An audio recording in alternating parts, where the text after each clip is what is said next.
Chegamos, chegando no Fala Gabidez, o nosso podcast.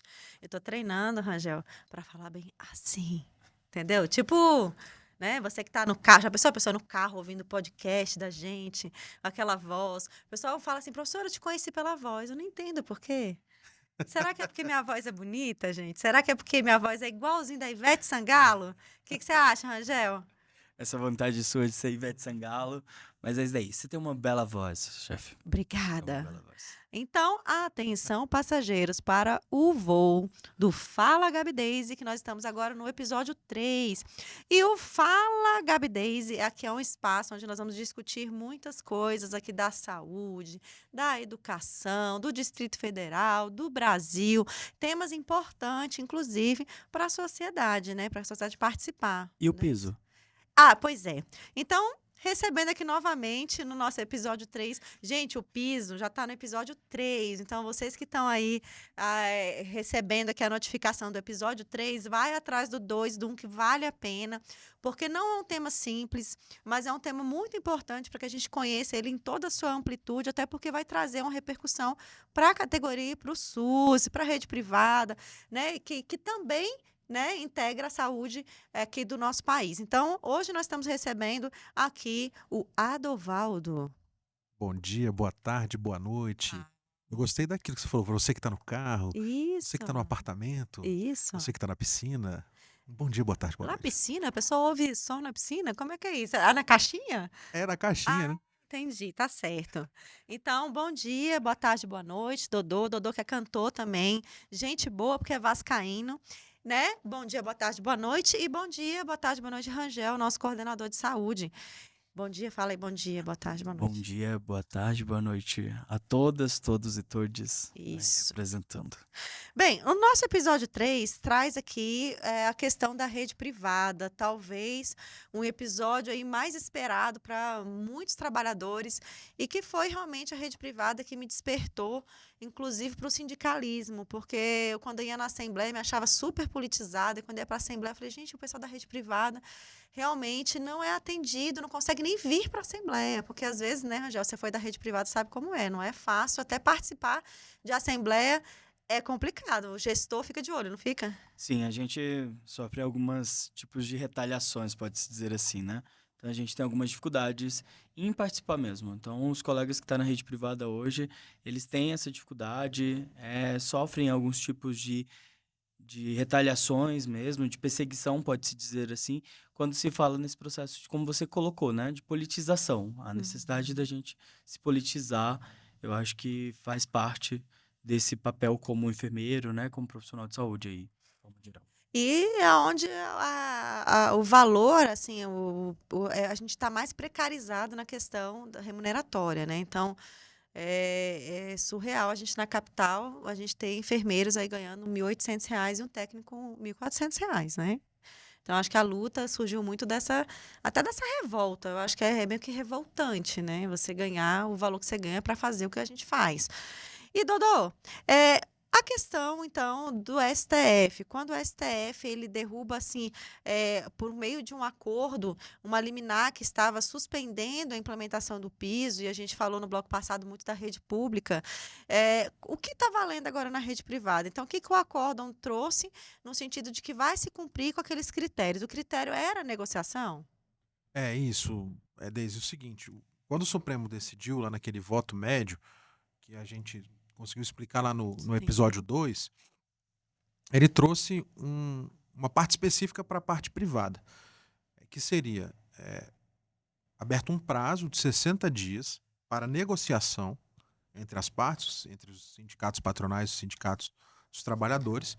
E se não houvesse nenhum tipo de acordo, fim desse prazo, os trabalhadores receberiam o piso na forma da lei.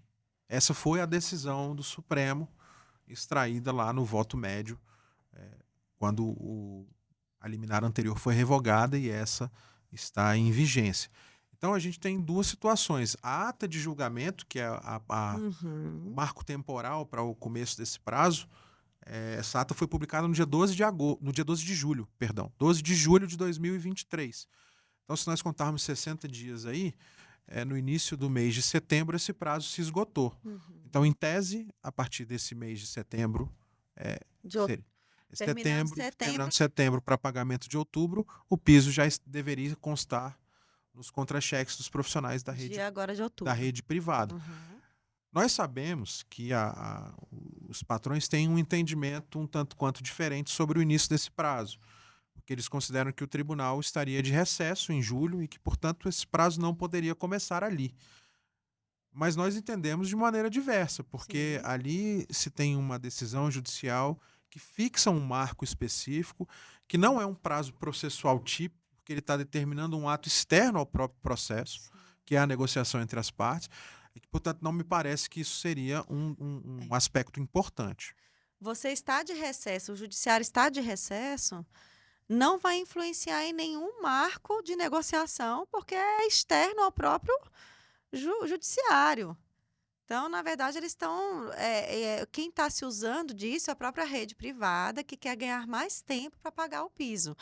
Então, nós já vimos aí que não caiu no contra-cheque agora de outubro, não é isso, Rangel? Não caiu no contra-cheque, vários colegas, né, da rede Já privada informando. já passou pra gente, mandaram até cópias, né, mostrando esse daí que não chegou mesmo no contra-cheque.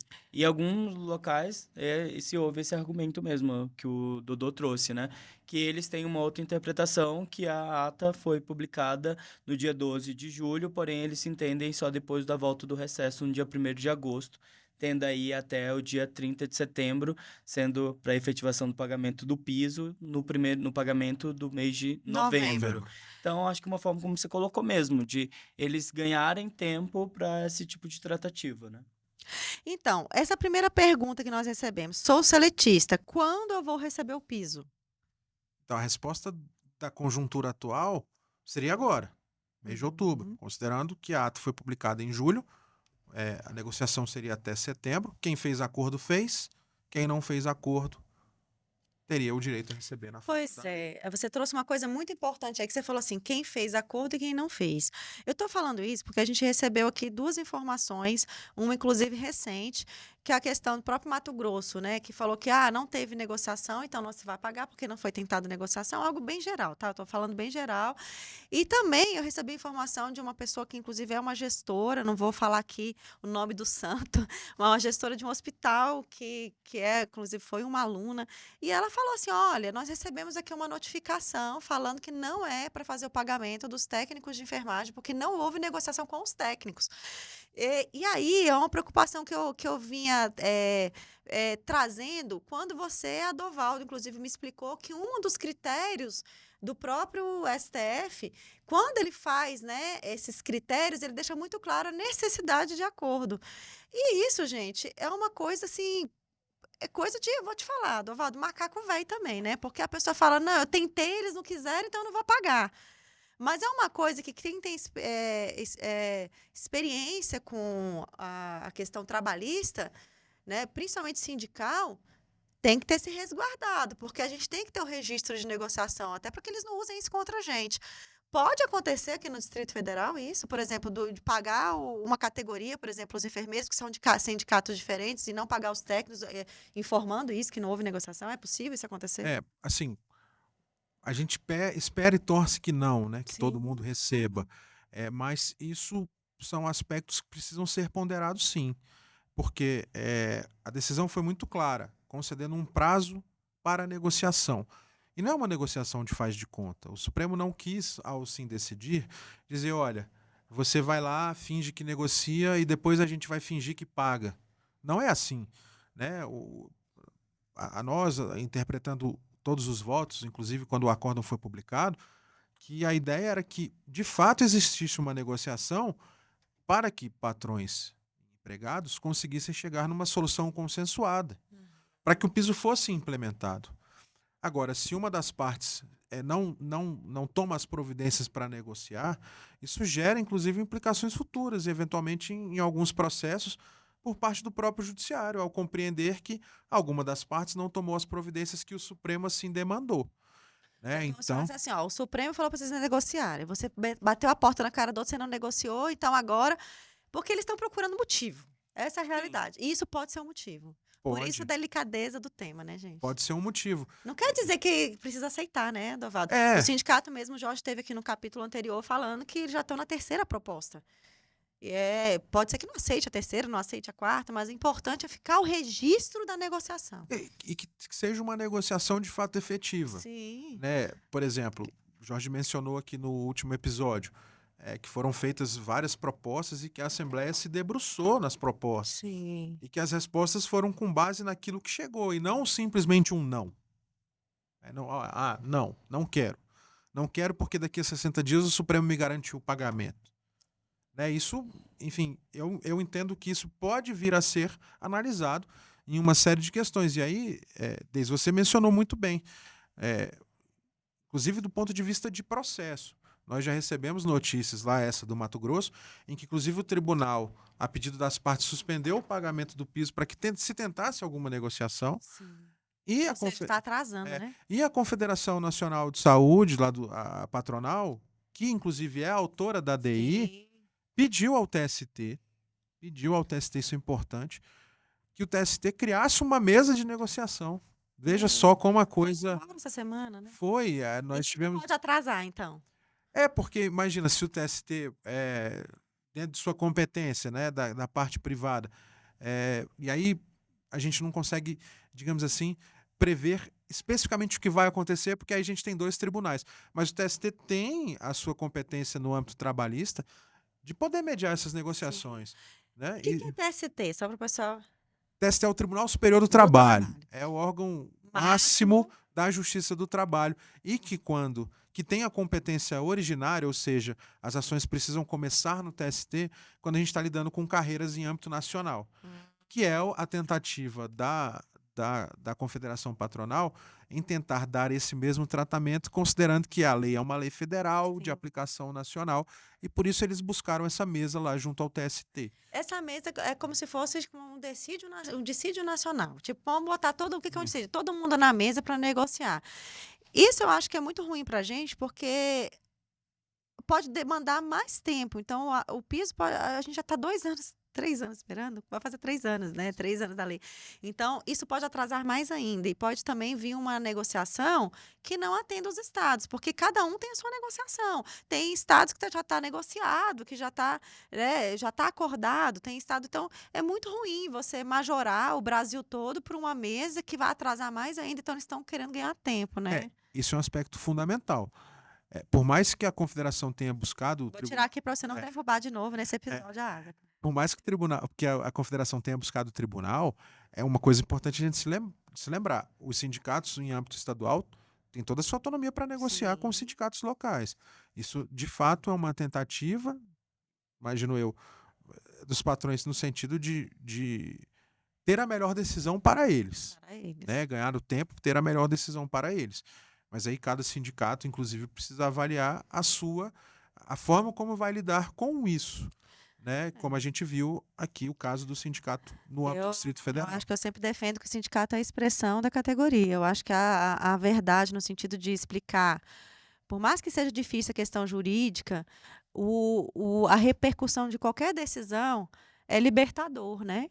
Porque, por mais que a gente não fale aquilo que a categoria queira ouvir, porque a gente também está nessa, porque nós somos enfermeiras também, somos enfermagem, somos técnicos, então a gente não quer ouvir, mas é muito importante a pessoa ter a consciência da escolha. Olha, se eu decidir isso, a consequência é essa. Se a gente decidir isso, a consequência é essa. Então, o que nós vamos fazer? E não é dizer que vai aceitar ou não vai, mas acho que tem que estar tudo na mesa, né? E aí, Rangel, você pode ler a segunda pergunta? A empresa que eu trabalho diz que não vai pagar porque o mérito ainda não foi julgado. Eles podem fazer isso, Dodô? Não. Pois é. Eu sabia responder essa, Dodô. Rapaz, quando a liminar cai, passa a valer até que o julgamento de mérito se finalize. Não é isso? Exato. Então não pode. Não pode. Então, assim, a lei está valendo. O que ele precisa fazer é observar as condições que o tribunal, o Supremo Tribunal Federal impôs. Dizer que não vai pagar, não pode. Aí até a gente sempre orienta, né? Procure seu sindicato para que ele fique em pé em em relação à empresa. Então, você tem que procurar o sindicato, porque o sindicato é o substituto processual para a negociação, que é um dos critérios do que o STF coloca lá para negociar. Então, procure, porque ele não pode só falar que não vai pagar e ficar por isso mesmo, tá bom? No município, a empresa diz que não vai pagar, porque não existiu negociação. Eles podem alegar isso, tá vendo a questão da negociação? Gente, eles estão usando muito isso. Então, pode alegar, né? É sensível o tema, eles nós já podem falamos alegar, aqui. Mas enquanto não houver uma decisão futura, lembremos, essa decisão está vigente. Tem que pagar. Essa aqui eu acho interessante. Essa aqui, olha só, na minha empresa estão nos coagindo a assinar um acordo com ameaças de que se não assinarmos, seremos demitidos. Meu Deus. Porque, gente, acordo é o seguinte: nós temos aí, vamos supor, a questão do piso e a convenção que era feita anteriormente entre patrão e empregado. E às vezes a gente tinha alguns acordos com alguns grupos de empresários que aceitavam pagar até mais. Ou, nesse caso, deve ser menos. Então, é muito aquela questão assim: se você não quer, tem quem quer. Então, você assina aqui, senão eu vou te demitir. Porque é o mercado de trabalho. O patrão não é obrigado a ficar com aquele trabalhador. Ele tem que pagar os direitos no caso de se demitir, não é isso? Mas ele não é obrigado porque é uma empresa. Só que nesse caso aqui é uma ameaça. Isso. E aí isso tem repercussões Exatamente. enormes para o patrão, porque isso aqui de fato, se essa pessoa for demitida por coação, por não assinar, ela pode e deve buscar a Justiça do Trabalho, fazer a sua reclamação trabalhista, de modo a processar o empregador em relação a todo esse processo. Porque isso aqui não é, digamos assim, permitido ao empregador. Ele pode até demitir a pessoa, mas ele não pode coagir ninguém a assinar nada. Sim, porque ele pode falar assim: olha, assina aqui, porque apesar do piso ser 4.750, eu vou pagar para vocês 3.500. Só que você vai assinar que você está de acordo. É como se fosse um contrato. Só que é uma assinatura sob coação, senão você vai perder seu emprego. E às vezes, gente, são mulheres que só têm aquele emprego, depende daquilo para sustentar os seus filhos. Não aceite isso, gente. Isso aqui foi a luta das nossas vidas. Se nós aceitarmos isso, a gente não se apoiar, inclusive como categoria, porque ele tem que fazer isso com várias pessoas para dar certo. Então a gente tem que se unir. Então, se isso acontecer, é não assinar, se unir, porque eles vão mandar embora o hospital inteiro. E outra coisa, procurar o sindicato, porque isso aqui vale uma ação trabalhista, inclusive com danos. Sim. Danos morais. Isso aqui dá danos morais. Procurem ajuda, entre em contato. Se for de Brasília, procure o Gabinete 18 também, porque esse aqui vai responder. Não vamos deixar um covarde desse passar impune, não. Eu faço uma lembrança também aqui, que é o seguinte: o Ministério Público do Trabalho também é um órgão de fiscalização. Ah, sim. A gente trabalha muito em parceria com eles no sindicato. Aí lembra aqui a doutora Paula, doutor Cristiano, muita gente já trabalhou aí com muitas questões relacionadas a todas as categorias aqui do Distrito Federal, e eles estão sempre a posto. E esse é um caso específico em que eles podem e devem atuar. Porque isso aí, sendo uma conduta de uma empresa, o Ministério Público fatalmente pode fazer uma fiscalização lá, chamar os patrões, inclusive em audiência prévia, com a presença do sindicato, e tomar as providências para que isso não aconteça. E aí, isso que é aquela grande discussão também do negociado, pelo legislado, aquela coisa aqui da reforma trabalhista, que isso acaba tendo essa repercussão. Mas nesse caso específico, a gente está tratando aí de uma coação, que é uma atuação imprópria, inválida, ilegal e tudo mais que a gente queira dizer. Covarde mesmo, Dodô. Isso. Covarde, não tá, né? Então, assim, para passar para as últimas duas perguntas, eu queria voltar, porque continua chegando muita pergunta sobre a questão do técnico e do auxiliar de enfermagem. Então, vou dar o exemplo aqui do último episódio, até para ficar uma conta mais fácil. Se eu sou enfermeiro na empresa X e estou ganhando 10 mil, o técnico de enfermagem lá vai ganhar 70%, que é 7 mil. Está todo mundo feliz lá, porque o enfermeiro está ganhando acima, o técnico vai ganhar acima, está todo mundo feliz da vida? Sim ou não? Eu vou responder assim: quem dera, né? Mas quem não. Dera. E eu acho que o ponto específico da resposta a essa pergunta é a própria lei do piso.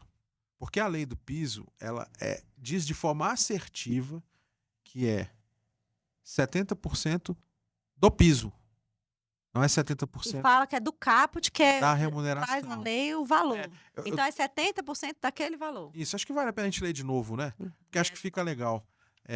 Artigo 15A da lei 7.498 na forma da Lei 14.434. O piso salarial nacional dos enfermeiros, e aí, né, contratados sob o regime da CLT, porque aqui a gente está tratando aqui da rede privada, aprovada pelo Decreto-Lei 5452, será de 4.750 mensais. Aí vem o parágrafo único. Piso salarial dos profissionais seletistas de que tratam os artigos 7º, 8º e 9º desta lei, que é a lei da enfermagem, então a gente está falando lá também do técnico, auxiliar e parteira, é fixado com base no piso estabelecido no caput deste artigo, que é o 4.750. Para o enfermeiro, na razão de 70% para o técnico de enfermagem, 50% para o auxiliar de enfermagem e para a parteira. Acho importante a gente esclarecer de novo. O piso salarial dos profissionais é fixado com base no piso estabelecido no caput. Então a gente está falando de piso, que é um dos problemas que a gente tem na decisão do Supremo, porque ainda não ficou definido o que é piso. Mas veja, aqui nós estamos falando de piso, não de remuneração. Então é 70% do piso e não de tudo. Que é o valor de 4.750. Então é isso, né, pessoal? Infelizmente, mas a nossa luta continua. Rangel, as últimas, acho que essa pergunta aí de cima, lê pra gente, que tem a ver também com a de baixo, né? com a de baixo. Trabalho em cooperativa, vou receber o piso? O hospital precisa fazer essa complementação? E aí, E aí? cooperativa recebe piso? Então, vamos lembrar que a gente está falando de uma lei que tem como destinatário final os profissionais da enfermagem. Sim.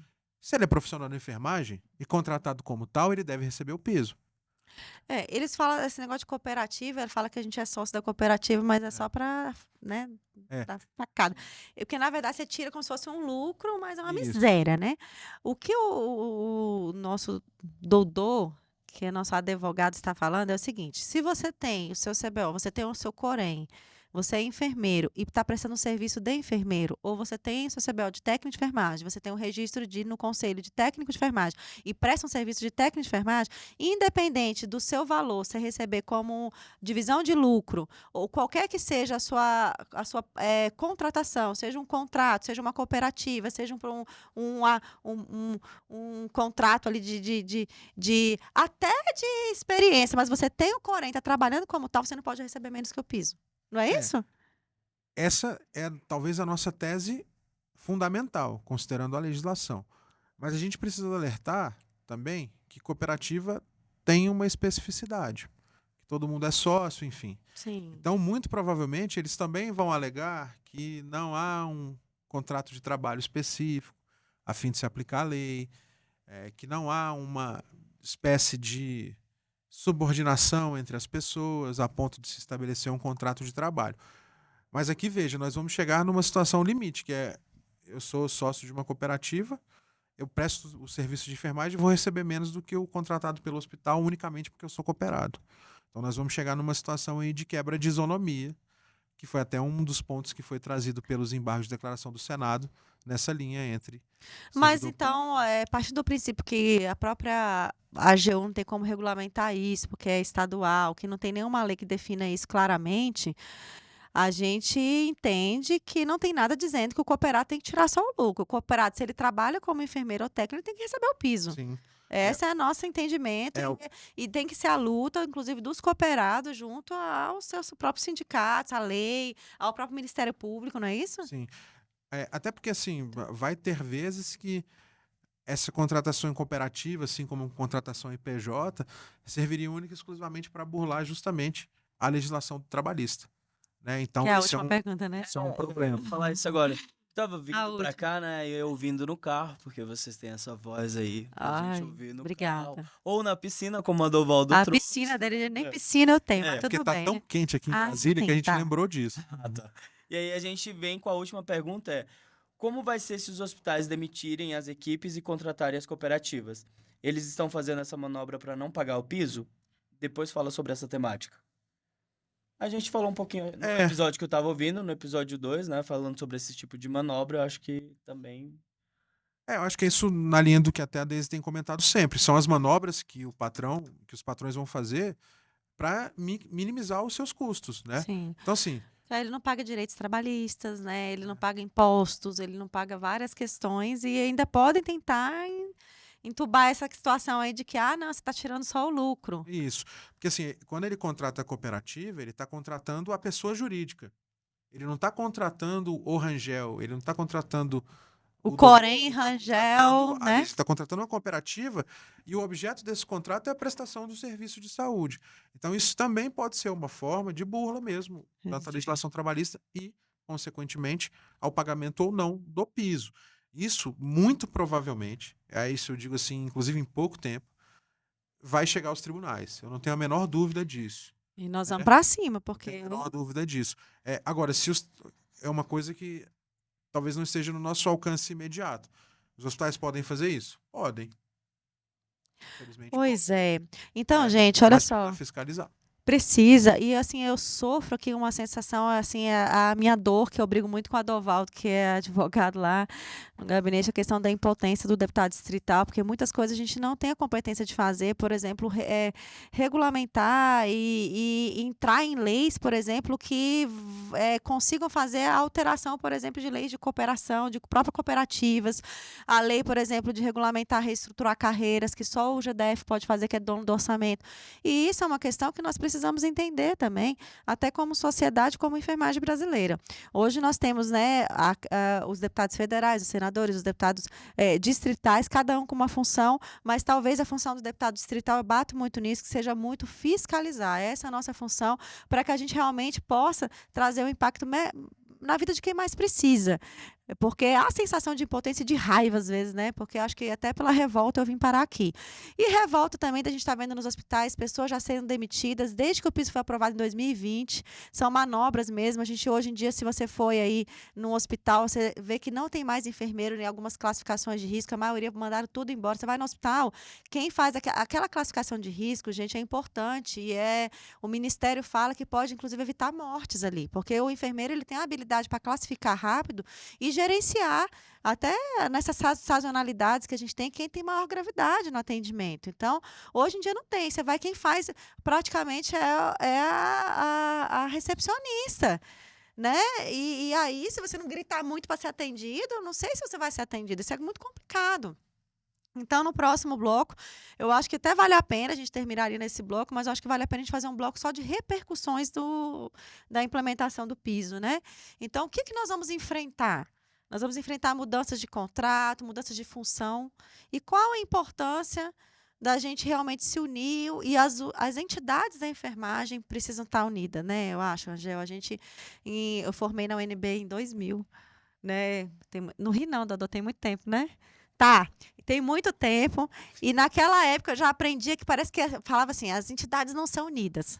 E quando eu fui presidente do sindicato, graças a Deus eu tive a honra de ter o Marcos como presidente do Corém, e a gente fez até a frente única da enfermagem, junto com a ABEM, com a Rosalina, que era a presidente, a gente trabalhava muito unido. E eu acho que é importante as entidades trabalharem unidas, né? Você que é da enfermagem, é professor, Sim, para a gente a gente tem fechar. muito essa necessidade. Eu acho que nós, dentro da universidade, né, eu falo como professor, a gente entender os papéis dessas entidades, né, tanto da Associação Brasileira, quanto do sindicato, quanto do Corém, onde que cada um está ali fazendo essa participação. Que muitas das vezes, eu acho que isso é um espaço de debate e muito importante que você tem feito, que é mostrar o papel dessas entidades, o papel que cada uma exerce. Porque muitas das vezes a gente que está ali na ponta, trabalhando, atuando, a gente não vê, né? E tem uma batalha e é luta em cima de luta para efetivar direitos mesmo, os espaços, que isso tem ganhado notoriedade aí. Você tem feito brilhantemente isso, né? Obrigada, você me chamou de brilhantemente. Nós, né, Dodô? Gente, Eu tenho só sim, uma última coisa a dizer. fala que eu te escuto. Que no episódio 2 a gente estava falando de esperança. É importante Ter uma esperança. mudança nessa Sim. decisão. E tem uma situação que ocorreu na sexta-feira, que é que nos permite ter esse mínimo de esperança. Que o ministro Barroso, já como presidente da corte, liberou o julgamento dos embargos de declaração do caso no Supremo. Ainda não tem a data específica, mas liberar o julgamento significa que o voto dele já está pronto e os ministros já também poderão analisar aqueles vícios que a gente tratou aqui. Você fala do mérito em si. Dos embargos de declaração ainda. O Do mérito, embargo. porque assim, ele vai precisar sanar aquelas omissões, Sim. obscuridades e contradições, e aí depois embargo, de sim. feito isso, o próximo passo é o julgamento de mérito. Né? O Dodô tem prazo, tipo assim, se tem lá um mérito para ser julgado, tem prazo, tipo assim, tanto tempo tem que julgar. 1 ano, 2 anos, não tem, né? Então, Eles não têm prazo, não trabalham com prazo, então, as legislações processuais todas têm prazos. mas para eles não. Mas assim, Para deuses não, não. inclusive a ação, a lei 9868, Lei Federal 9868, que é a lei que rege a ação direta de inconstitucionalidade, ela tem os prazos bem direitinhos. Assim. Prazo para julgar liminar, prazo para manifestação de A, B, C, né? Isso tudo tem.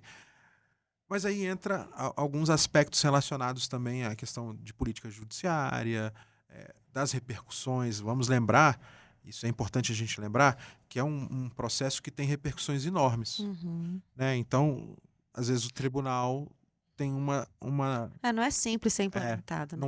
não é, digamos assim, um julgamento que está ali no cotidiano. Uhum. Né? É uma ADI de extrema complexidade, vide o voto que a gente tem analisado, e que gera uma repercussão enorme em todo o Brasil. Acho que você já chegou a mencionar aqui no episódio 1 o tamanho da categoria, Sim. que é uma categoria enorme, que é importantíssima, que precisa ser valorizada, e que, portanto, esse julgamento ele é fundamental. Então, há esperança. Assim como para nós vascaínos há esperança, há esperança. Não, gente, eu acho que para a enfermagem está melhor que os vascaínos. É isso que eu ia falar. Acho que para a enfermagem está melhor do que para nós vascaínos. Dodô, nós perdemos. Mas tá bom, gente. A gente vinha ganhando, perdemos de novo. Mas é isso. Então, a esperança depende de nós. Se um dia. Né? Você lembra dessa música, não, né? Então, gente, queria mandar um beijo pro meu pai, pra minha mãe, para vocês. Apesar de nós estarmos brincando aqui, a gente tem um grande compromisso com essa pauta, é a pauta da minha vida. Eu escolhi ser enfermeira desde os 15 anos de idade. Eu tenho muito orgulho de representar não só os enfermeiros, mas toda a enfermagem. E aqui no Distrito Federal de maneira especial, porque a gente acaba ficando muito aqui, a gente acompanhou a luta, então eu me sentia representando o Brasil aqui, sabendo da importância disso para a vida de tantas pessoas, de tantas pessoas especiais, mulheres especiais. E também o SUS, né? Um SUS mais forte, um SUS para todos. Eu tenho certeza que vocês estão com a gente nessa luta. E queria mandar um abraço especial para o Gabi Daisy, tá? Para todo mundo, o pessoal da comunicação. E também aqui agradecer os estúdios do PSB, que já não nos deu o espaço aqui para que a gente estivesse fazendo. Um beijo para todos vocês. Os meninos aqui sabem tudo de piso agora, né? Não? Agora. Você viu como que é mais ou menos, mas você viu que é luta. Então, ponha aí a enfermagem nas suas orações, tá bom? Ponha, porque aqui a luta é grande, como diz o Deus dos nossos crentes, é luta atrás de batalha, não é isso? Então, um abraço aqui para o pessoal também aqui dos estúdios. E aí, Dodô, se despeça, nós vamos ter, gente, depois um outro. Não vai acabar, né, Anne? Não vai acabar, não. Mande aqui o que você quer também que a gente faça discussão? Quem você quer ver aqui? Né? É importante. Será que nós temos que falar sobre a autonomia da enfermagem? Será que nós temos que falar sobre a questão do contingenciamento na saúde, da nomeação dos concursados? Não, são tantos temas que a gente tem que tratar aqui. Então, esse foi só o primeiro. Né? Sugestão de legislação, né? Sugestões de legislação. Quem tiver, manda, porque aí a gente estuda lá e vê o que dá para fazer. Pois é, o Dodô vai deixar fazer nada, mas a gente, dentro do possível, faz, né? Porque eles querem isso aqui não pode, tem vício disso, tem daquilo. Mas a gente tá ali para trabalhar, não é isso? Então, um beijo para vocês, Dodô. Se despeça do pessoal com a sua voz de. Ele canta, gente, é verdade mesmo. Boa noite, boa tarde, bom dia. Para você que está no carro. Para você que está no carro. Na piscina. No rádio. Mas é isso, gente. A luta sempre continua e qualquer novidade aqui em relação ao julgamento do Supremo, a Daisy vai trazer aqui no Gabi Daisy. Um abraço. Pessoal, fala lá, Rangel, dá um beijo. Um beijo a todos, a todas e a todos e muito obrigado pela participação. Beijo! Bom estar com vocês, brincar com vocês, deixar correr solto o que a gente quiser, se qualquer faz de conta. Até o próximo Fala Gabi Daisy.